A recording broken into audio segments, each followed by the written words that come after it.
anong Anong naisip mong mahirap, yun lang itanong mo. Kasi ayoko ng mga basic lang na mga tanungan. Ah, ganun ba?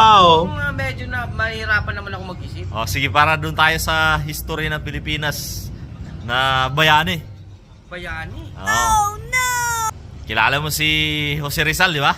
Ay, syempre yan ang ating pambansang bayani yan eh. Oh. Diba? Ngayon, tanong ko sa'yo, sino ang tatay at saka nanay ni Jose Rizal? Oh, history tayo ng Pilipinas, ha? Alam ko sinasabi yan simula pa elementary hanggang ngayon.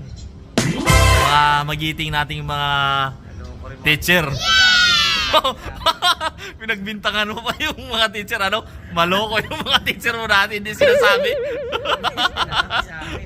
Ha? Bakit kasi yung mga magulang eh, hindi naman yung mga sikat? Rizal naman yung sikat, bakit eh? Hindi, kasi tatay nila yun eh. Kaya naging bayani si Jose Rizal.